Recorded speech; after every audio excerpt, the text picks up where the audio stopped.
ज्यादातर industrial sector को आने वाले केंद्रीय बजट 2023-24 से काफी उम्मीदें हैं। सबके पास अपनी अपनी विश लिस्ट है। विश लिस्ट कितनी किसकी पूरी होगी वो तो आने वाली 1 फरवरी को पता चल जाएगा।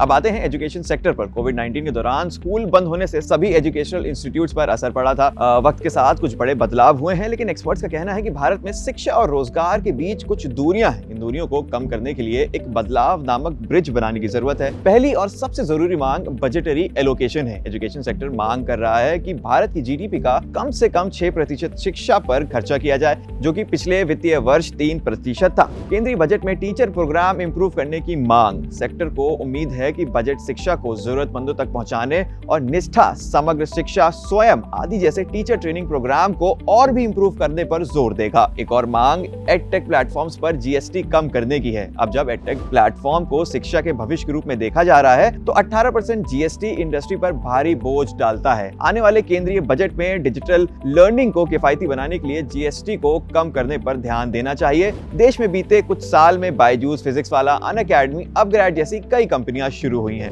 टीचर्स की टेक्निकल ट्रेनिंग। एजुकेशन सेक्टर में ह्यूमन रिसोर्स की क्षमता निर्माण के लिए एक अलग से फंड बनाया जा सकता है। शिक्षा में टेक्नोलॉजी को बढ़ावा देने के साथ साथ भारत में सरकारी और निजी संस्थानों में शिक्षा की क्वालिटी में सुधार करें। मौजूदा वक्त में टीचर्स के लिए ऑनलाइन एजुकेशन ट्रेनिंग के लिए दीक्षा प्लेटफॉर्म मौजूद है, लेकिन रेगुलर टीचर्स की बेसिक टेक्नोलॉजी की समझ में सुधार करने की जरूरत है। भारतीय यूनिवर्सिटी भी ग्लोबल बने। ईटीएस इंडिया के एमडी लीजो सैम ओममैन के मुताबिक केंद्रीय बजट 2023 में स्टेट और सेंट्रल गवर्नमेंट यूनिवर्सिटीज का इंटरनेशनलाइजेशन करने पर जोर होना चाहिए, ताकि भारत को विदेशी छात्रों के लिए एक विकल्प के तौर पर पेश किया जा सके। ग्लोबल इंस्टीट्यूशंस और भारतीय विश्वविद्यालय ऐसे छात्रों के लिए शुभ संकेत लेकर आएंगे जो कि इंटरनेशनल लेवल के एक्सपोजर से दूर हैं। तो ये कुछ मांगे हैं जो एजुकेशन सेक्टर चाहता है पूरी हो। तो आपको क्या लगता है कि एजुकेशन सेक्टर में क्या-क्या चेंजेस आने चाहिए? हमें नीचे कमेंट सेक्शन में जरूर बताएं और ऐसे ही तमाम कंटेंट के लिए सब्सक्राइब करें पैसा लाइफ।